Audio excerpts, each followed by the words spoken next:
I will allow myself to pause and depict, if only in cursory strokes, this suddenly appearing person. This was a young man of 27 or thereabouts, a little taller than average, with thin, rather long blonde hair and a wispy, barely evident mustache and beard. Dressed in clean and even fashionable clothes, but not foppishly. A bit hunched and slack at first sight, and yet not hunched at all, even easygoing. Seemingly a sort of odd man, and yet everyone later found his manners quite decent, and his conversation always to the point. No one would call him bad-looking, but no one likes his face. His head is elongated towards the back and as if flattened on the sides, giving his face a sharp look.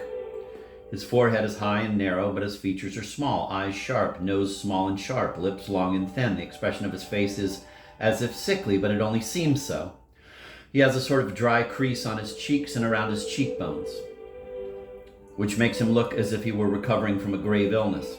And yet he is perfectly healthy and strong and has never been ill.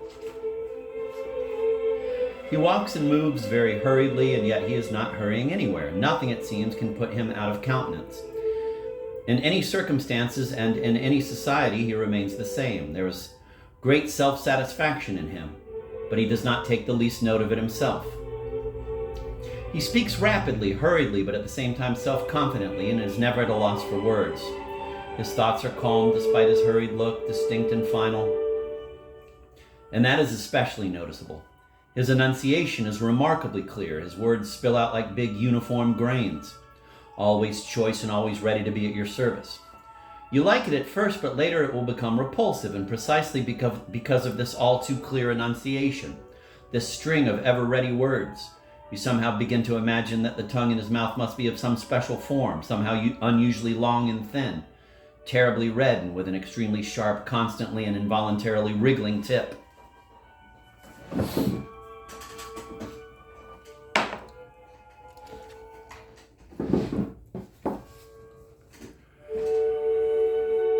Well, so this was the young man who had just flown into the drawing room, and really even now it seems to me that he started talking in the next room and came in that way, already talking. Instantly he was standing before Varvara Petrovna.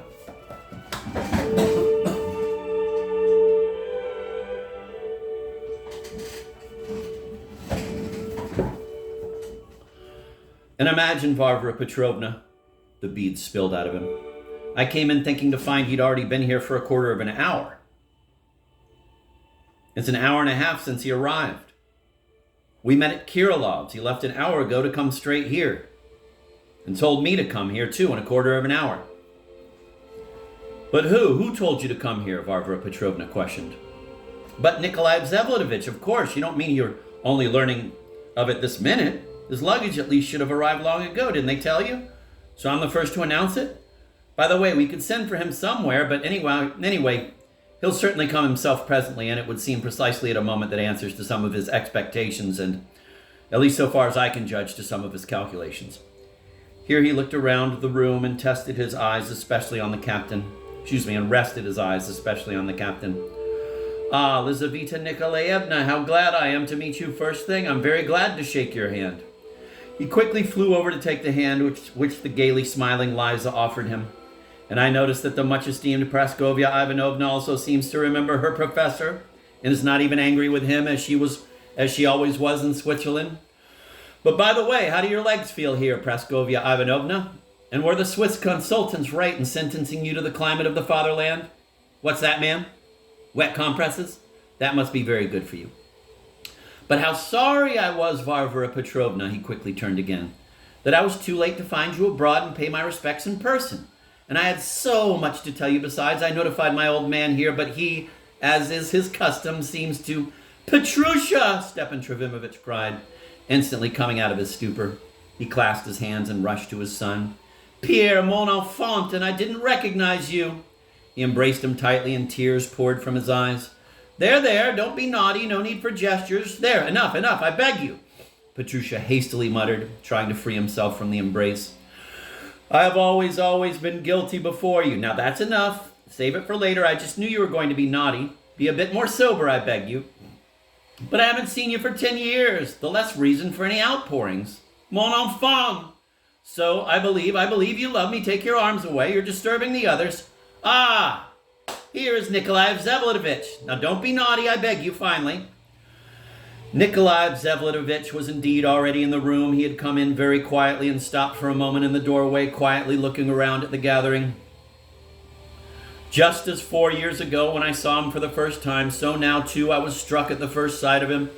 I had not forgotten him in the least, but there are, it seems, such physiognomies as always, each time they appear, bring something new, as it were, which you have not noticed in them before, though you may have met them 100 times previously.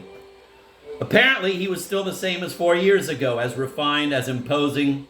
He entered as imposingly as then, even almost as youthful. His faint smile was as officially benign and just as self-satisfied. His glance as stern, thoughtful, and as if distracted. In short, it seemed we had parted only yesterday. But one thing struck me.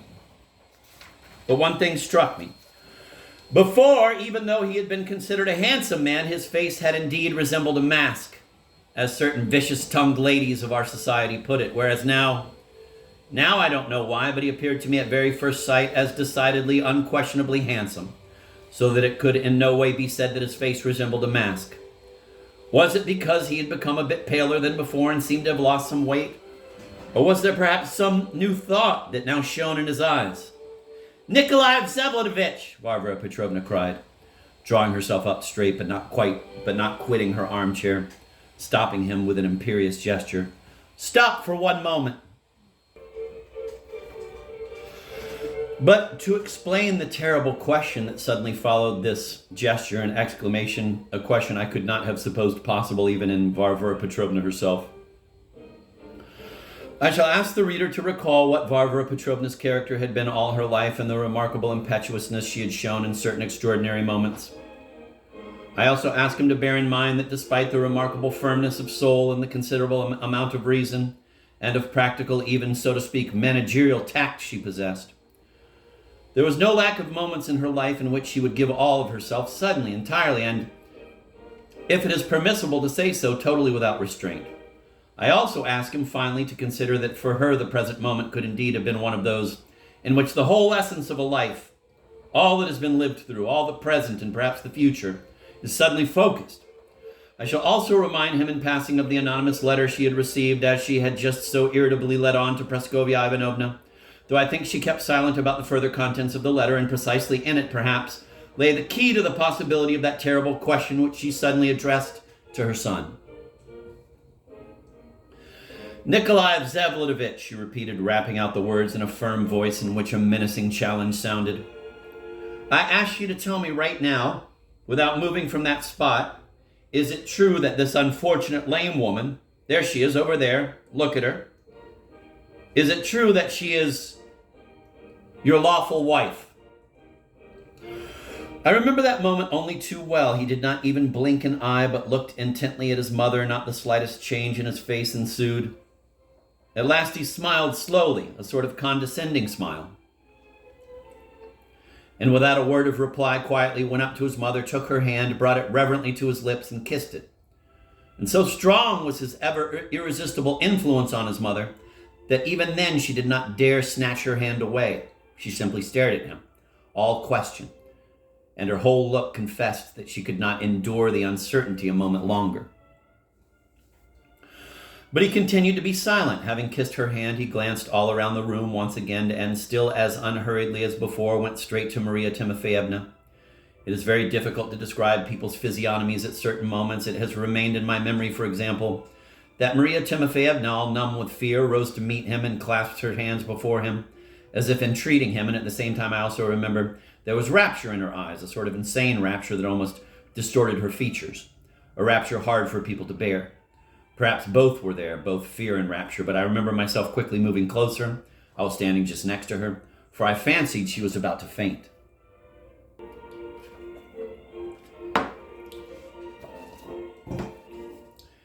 "You cannot be here," Nikolai Vsevolatovich spoke to her in a caressing, melodious voice, and an extraordinary tenderness shone in his eyes.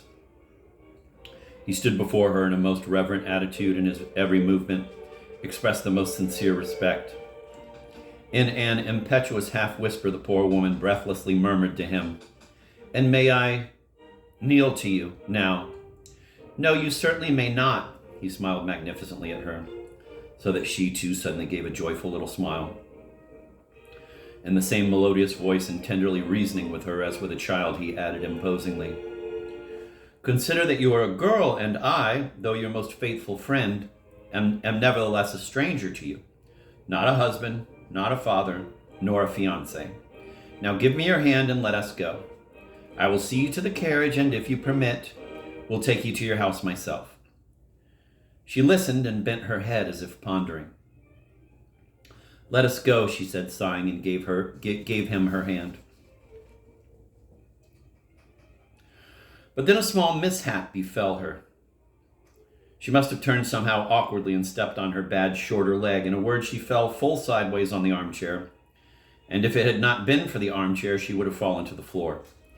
He instantly caught her up, supported her, holding her firmly under the arm, and led her carefully and sympathetically to the door. She was obviously distressed by her fall, became embarrassed, blushed, and was terribly ashamed. Silently looking down, limping badly, she hobbled after him, almost hanging on his arm. They walked out like that. Liza, I noticed, for some reason suddenly jumped up from her chair as they were walking out and followed them with a fixed stare to the very door. Then she silently sat down again, but there was some convulsive movement in her face, as if she had touched some viper. While this whole scene was taking place between Nikolai Vsevolatovich and Maria Timofeyevna, everyone was hushed with amazement. One could have heard a fly buzz, but as soon as they walked out, everyone suddenly began talking. Or not talking so much as exclaiming. I have somewhat forgotten now the order in which it all happened because there was a tumult. Stepan Trofimovich exclaimed something in French and clasped his hands, but Varvara Petrovna could not be bothered with him. Even Mavriky Nikolaevich muttered something abruptly and rapidly, but most excited of all was Peter Stepanovich. He was desperately convincing Varvara Petrovna of something with big gestures, but for a long time I could not understand it. He addressed Praskovya Ivanovna and Lizaveta Nikolaevna as well. In the heat of the moment, he even shouted something in passing to his father. In short, he whirled all around the room. Varvara Petrovna, all flushed, jumped up from her seat and cried to Praskovya Ivanovna, Did you hear? Did you hear what he just said to her?" But the latter could no longer even reply and merely mumbled something, waving her hand. The poor woman had her own troubles. She kept turning her head towards Liza, looking at her in an unaccountable fear, and no longer dared even to think of getting up and leaving before her daughter rose. Meanwhile, the captain certainly wanted to slip away. This I noticed. He had been in a great and unquestionable fright from the moment Nikolai Vsevolatovich appeared. But Peter Stepanovich seized him by the arm and did not let him leave. "This is necessary, he spilled out his beads at Varvara Petrovna, still trying to convince her. He was standing in front of her, and she by then had already sat back down in the armchair, and I remember listened to him greedily. He had succeeded in holding her attention. "This is necessary. You can see for yourself, Varvara Petrovna, that there's a misunderstanding here, and much that looks odd. And yet the thing is clear as a candle and simple as a finger. I realize only too well that no one has authorized me to tell about it, and that I perhaps look ridiculous in inviting myself. But first of all, Nikolai Vsevolatovich himself attaches no great importance to this thing, and finally, there are still cases when it is difficult for a man to bring himself to explain things personally, and it must be undertaken by a third person for whom it is easier to express certain delicate matters. Believe me, Varvara Petrovna, Nikolai Vsevolatovich is not in the least to blame for not giving your question a radical explanation at once, even though the matter is a trifling one. I've known of it since Petersburg. Besides, the whole anecdote only does honor to Nikolai Vsevolatovich if it's necessary to use this vague word, honor." "You mean to say that you were a witness to some occurrence that gave rise to this misunderstanding?" asked Varvara Petrovna. "A witness and a participant," Peter Stepanovich hastened to confirm. "If you give me your word that this will not offend Nikolai Vsevolatovitch's delicacy and certain of his feelings towards me, from whom he does not conceal anything, and if you are so sure, besides, that it will even give him pleasure." "Pleasure, most certainly. That's why I regard it as a particular pleasure for me. I'm convinced he would ask me himself." It was rather strange and outside the usual ways, this importunate desire on the part of this gentleman who had suddenly fallen from the sky to tell other people's anecdotes. But he caught Varvara Petrovna with his bait, having touched her sorest spot. I did not know the man's character fully then, and still less did I know his intentions. You may speak, Varvara Petrovna announced, reservedly and cautiously, suffering somewhat from her indulgence. It's a short matter. In fact, if you like, it's not even an anecdote, the beads began spilling out. However, a novelist might cook up a novel from it in an idle moment. It's quite an interesting little matter, Praskovia Ivanovna, and I'm sure Lizaveta Nikolaevna will listen with curiosity because there are many things here which, if not queer, are at least quaint. About 5 years ago in Petersburg, Nikolai Vsevolodovich got to know this gentleman, this same Mr. Lebyadkin, who was standing there with his mouth hanging open and it seems was just about to slip away. Forgive me, Varvara Petrovna. Incidentally, I'd advise you not to take to your heels, Mr. Retired official of the former supply department. You see, I remember you perfectly. Both I and Nikolai Vsevolodovich are all too well informed of your local tricks.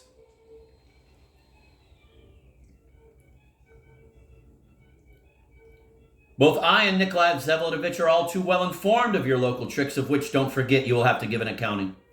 Once again, I ask your forgiveness, Varvara Petrovna. Nikolai Vsevolodovich used to call this gentleman his Falstaff. That must be some former character, he suddenly explained. Some burlesque everyone laughs at and who allows everyone to laugh at him, so long as they pay money. The life Nikolai Vsevolodovich then led in Petersburg was, so to speak, a sarcastic one. I cannot define it by any other word because he was not a man to fall into disillusionment, and he scorned then to do anything serious. I'm talking only about that time, Varvara Petrovna. This Lebyadkin had a sister, the very one who was just sitting here. This nice brother and sister had no corner of their own and wandered about staying with various people. He loitered under the arcades of the Gostiny Dvor, unfailingly wearing his former uniform, and stopped the cleaner-looking passers-by. And whatever he collected, he would spend on drink. His sister lived like the birds of the air. She helped out in those corners and served in exchange for necessities. It was a most terrible Sodom. I'll pass over the picture of this corner life, the life to which Nikolai Vsevolodovich then gave himself out whimsically. This was only then, Varvara Petrovna, and as for that whimsicality, the expression is his. There's much that he does not conceal from me. Mademoiselle Lebyadkin, who at a certain period happened to run into Nikolai Vsevolodovich all too often, was struck by his appearance. He was, so to speak, a diamond set against the dirty background of her life. I'm a poor describer of feelings, so I'll pass that over. But rotten little people immediately made fun of her, and she grew sad.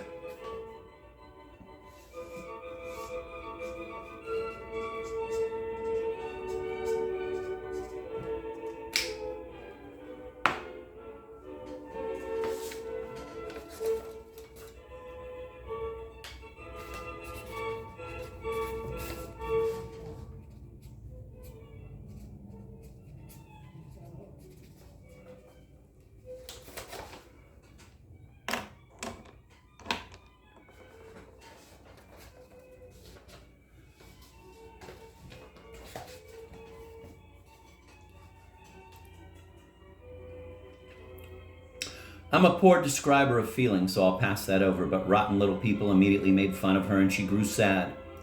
They generally laughed at her there, but before she didn't notice it. She was already not right in the head then, but less so than now.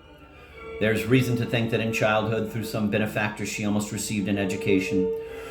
Nikolai Vsevolodovich never paid the slightest attention to her and rather spent his time playing old greasy cards, the game of preference for quarter kopeck stakes, with some clerks. But once when she was being mistreated, he, without asking why, grabbed one clerk by the scruff of the neck and chucked him out the second-story window.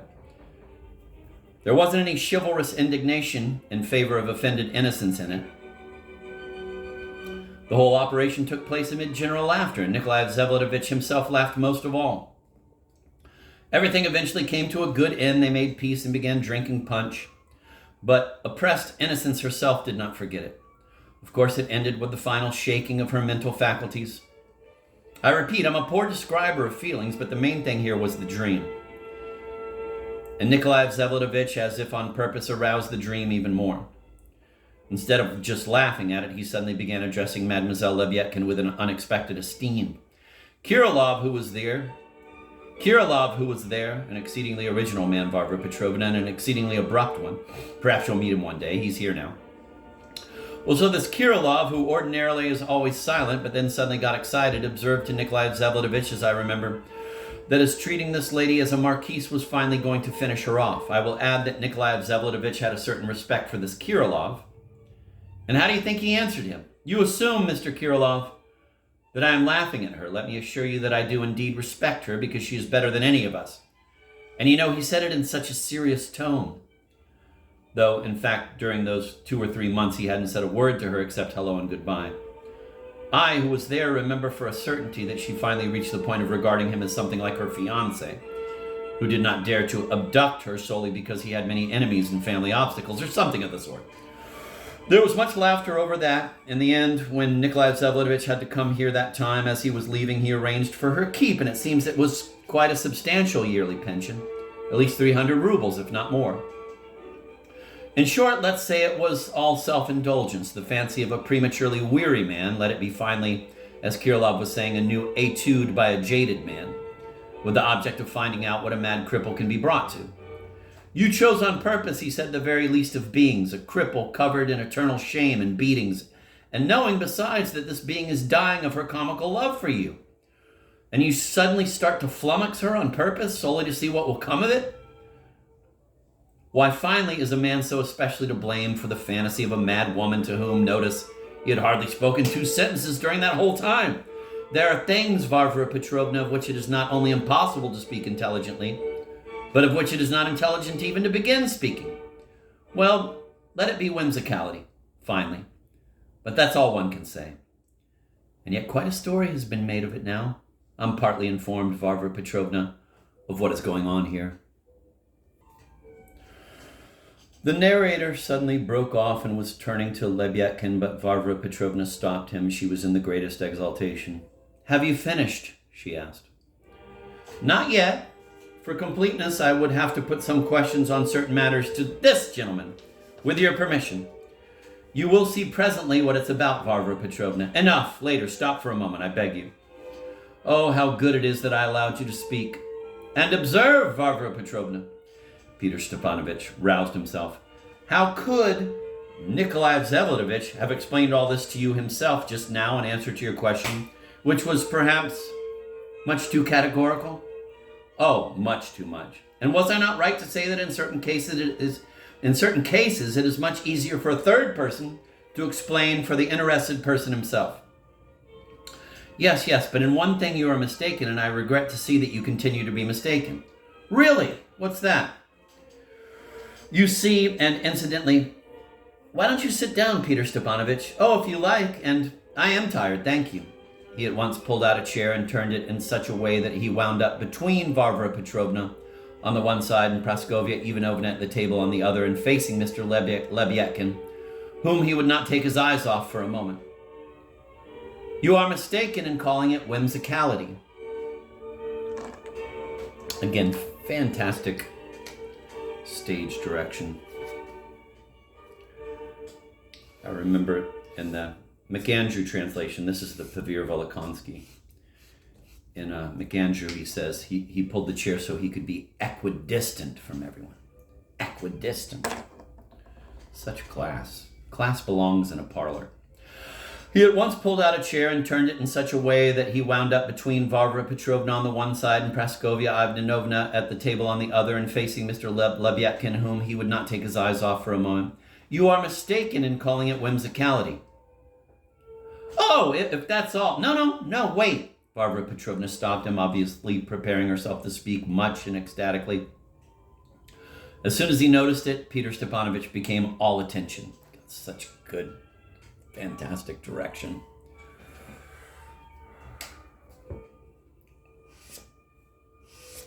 Beautiful.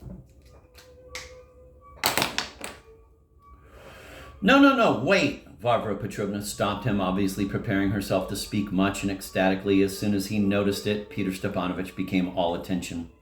No, this was something higher than whimsicality, and I assure you even something holy. A man, proud and early insulted, who had arrived at that jeering which you mentioned so aptly.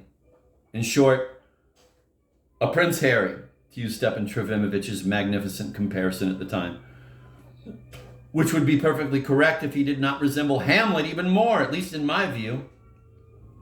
And you are right, Stepan Trivimovich echoed weightily and with feeling. Thank you, Stepan Trivimovich. You, I thank especially, and precisely for your constant faith in Nicholas, in the loftiness of his soul and calling. You even strengthened this faith in me when I was losing spirit. Share, Stepan Trivimovich was already making a step forward, but stopped, realizing that it would be dangerous to interrupt. And if Nicholas had always had at his side, Varvara Petrovna was half singing now, a gentle Horatio, great in his humility. Another beautiful expression of yours, Stepan Trivimovich. I'm just enjoying how, Varvara Petrovna, everyone is like a chess piece, right? And Stepan Trivimovich moves in the realm of poetry, plays, and literature, right? And she needs a character to describe Nikolai Vsevolodovitch's character. And so suddenly Stepan, who she'll treat like shit all the time, suddenly he's useful.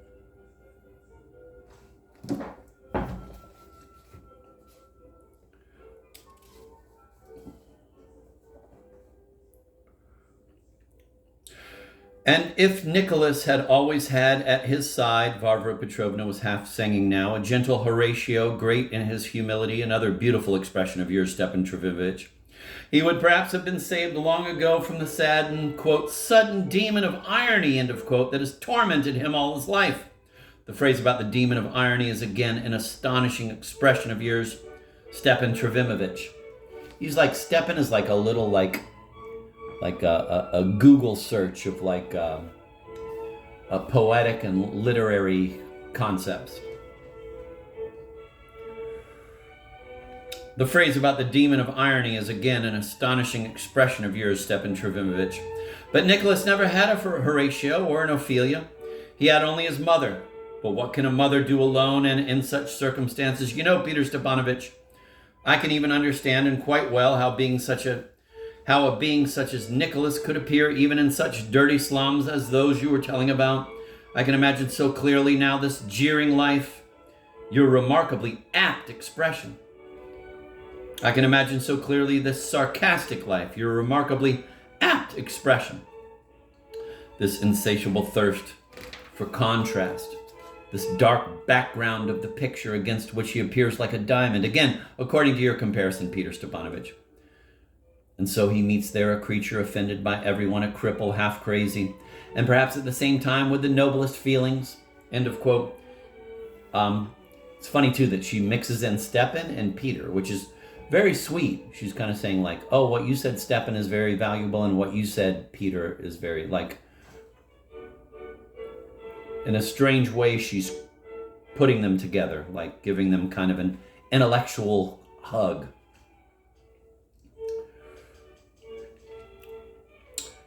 Peter Stepanovich, and so he meets there a creature offended by everyone, a cripple, half crazy, and perhaps at the same time with the noblest feelings. Yes, presumably. And after all that, you still do not understand that he is not laughing at her like everyone else? Oh, people, you do not understand that he should protect her from her offenders, surround her with respect like a marquise? This Kirillov must have a remarkably deep understanding of people, though he did not understand Nicholas. Again, as soon as somebody says something nice about her son, all of a sudden they're geniuses. If you like, it was precisely through this contrast that the trouble came. If the unfortunate woman had been in different circumstances, she might not have arrived at such a delirious dream.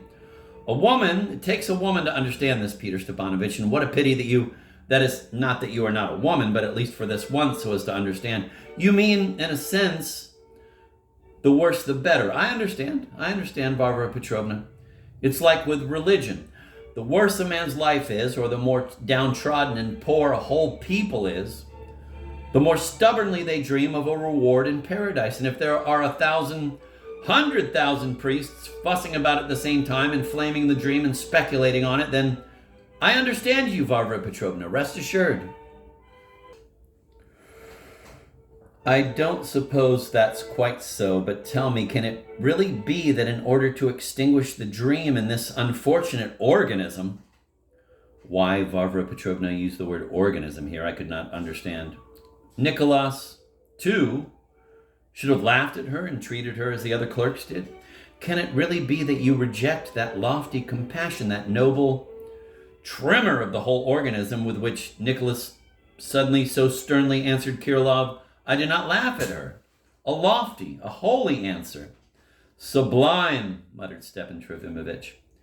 And note, he is not at all as rich as you think. It is I who am rich, not he. And at the time he was taking almost nothing from me.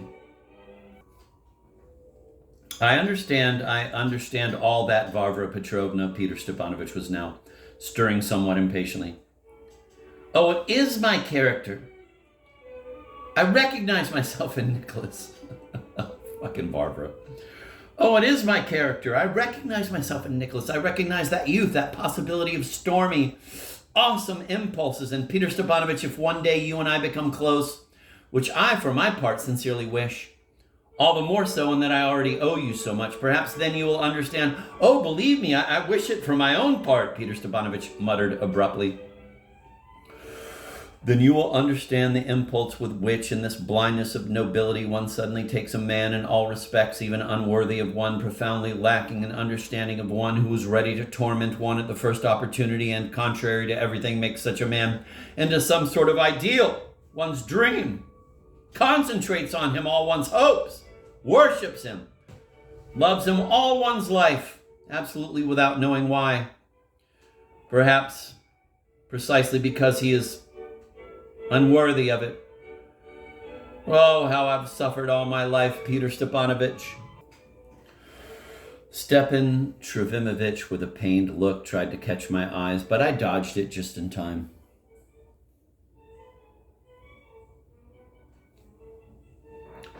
And even recently, oh, how guilty I am before Nicholas. You would not believe how they torment me from all sides, all of them, enemies, paltry people, friends perhaps more than enemies. When I received the first contemptible anonymous letter, Peter Stepanovich, you will not believe it, but I did not have enough contempt finally to answer all this malice. Never will I forgive myself for my faint-heartedness. I've already heard something generally about anonymous letters here. Peter Stepanovich suddenly perked up, and I'll find them for you, rest assured. But you cannot imagine what intrigues have begun here. They've even tormented our poor Praskovia Ivanovna, and why do that to her? I am perhaps all too guilty before you today, my dear Praskovia Ivanovna, she added in a magnanimous impulse of tender feeling, but not without a certain triumphant irony. That'll do, dearest, the other lady muttered reluctantly. And in my opinion, all this should be brought to an end. Too much talking. And she again glanced timidly at Liza, but she was looking at Peter Stepanovich. And she again glanced timidly at Liza, but she was looking at Peter Stepanovich. And this unfortunate being, this insane woman who has lost everything and kept only her heart, I now intend to adopt. Varvara Petrovna suddenly exclaimed, This is a duty which I intend to fulfill sacredly. From this day on, I shall take her under my protection. And that will even be very good, madam, in a certain sense. Peter Stepanovich became thoroughly animated. Excuse me, I didn't finish just now. Precisely to do with patronage. Can you imagine, when Nikolai Vsevolodovich left then, I'm starting precisely from where I left off, Varvara Petrovna, this gentleman, this same Lebyadkin, at once fancied he had the right to dispose of the pension that had been allotted to his sister, the whole of it. And so he did. I don't know exactly how it was all arranged by Nikolai Vsevolodovich, but a year later, from abroad now, having found out what was going on, he was forced to make different arrangements. Again, I don't know the details. He will tell you himself. All I know is that the interesting person was placed somewhere in a remote convent, quite comfortably even, but under friendly supervision, you understand? And what do you think Mr. Lebyadkin decides to do? First, he makes every effort to find out where the quitrent item, that is his dear sister, has been hidden from him. Achieves his goal just recently, takes her from the convent, having presented some sort of rights over her, and brings her straight to this town. Here he doesn't feed her, he beats her, tyrannizes over here. And finally, in some way, obtains a significant sum from Nikolai Vsevolatovich, immediately starts drinking, and instead of gratitude, ends with brazen defiance of Nikolai Vsevolatovich, senseless demands, threatening to go to court in case of the non-payment of the pension directly into his hands. So he takes Nikolai Vsevolotovich's voluntary gift as his due. Can you imagine that? Mr. Lebyadkin, is everything I've said here just now true? The captain, who up to then had been standing silently and looking down, quickly stepped 2 steps forward and turned all purple. Peter Stepanovich, you have dealt harshly with me, he said abruptly. How and why is it harsh, sir? But excuse me, we will talk about harshness and mildness later. And for now, I only ask you to understand the first question. And answer, is everything I said true or not? If you find it is not true, you may take your declaration at once. You yourself know, Peter Stepanovich, the captain muttered, stopped short and fell silent. It should be noted that Peter Stepanovich was sitting in an armchair, his legs crossed, while the captain stood before him in a most reverent attitude, more beautiful stage direction, like so that you don't forget the positioning of the players. Peter Stepanovich seemed to be very displeased with Mr. Lebyadkin's hesitations. His face twitched in a sort of malicious contortion. Perhaps you really do want to make some declaration? He gave the captain a subtle glance. Go right ahead, then. We're waiting. You yourself know, Peter Stepanovich, that I cannot declare anything. No, I do not know that. It's the first time I've even heard of it. Why can you not declare anything? The captain was silent, staring at the ground. Allow me to leave, Peter Stepanovich, he said resolutely. Not before you give me some answer to my first question. Is everything I said true? It's true, sir, Lebyadkin said dully, glancing up at his tormentor. Sweat even came to his temples. Everything? Everything, sir. You can think of nothing to add, to observe. If you feel we're being unjust, declare as much. Protest. Declare your dissatisfaction aloud. No, I can think of nothing. Did you recently threaten Nikolai Vsevolatovich? That was drink more than anything, Peter Stepanovich. He suddenly raised his head. Peter Stepanovich, if family honor and the heart's undeserved disgrace cry out among men, then can a man be to blame even then? He bellowed, suddenly forgetting himself as before. And are you sober now, Mr. Lebyadkin? Peter Stepanovich gave him a piercing look. I am sober. What is the meaning of this family honor and the heart's undeserved disgrace? It's about nobody. I didn't mean anybody. It's me, myself. The captain crumbled again. You seem to have been very offended by the way I spoke about you and your conduct. You're very irritable, Mr. Lebyadkin. Excuse me, but I haven't even begun to say anything about your conduct and its real aspect. I shall begin to talk about your conduct and its real aspect. I shall begin. That may very well be, but so far I haven't even begun any real aspect. Lebyadkin gave a start and stared wildly at Peter Stepanovich. Peter Stepanovich, I'm only now beginning to awaken. And it's I who have awakened you. Yes, it's you who have awakened me, and I've been sleeping for 4 years under a dark cloud. May I finally withdraw, Peter Stepanovich? Now you may, unless Varvara Petrovna finds it necessary, but she waved him on his way. The captain bowed, walked 2 steps towards the door, suddenly stopped, put his hand on his heart, was about to say something, did not say it, and quickly rushed out. But in the doorway, he ran right into Nikolai Vsevolatovich. The latter stood aside. The captain somehow shrank before him and simply froze on the spot. without tearing his eyes from him like a rabbit in front of a snake. Nikolai Vsevolatovich, having paused briefly, brushed him aside with his arm and walked into the drawing room.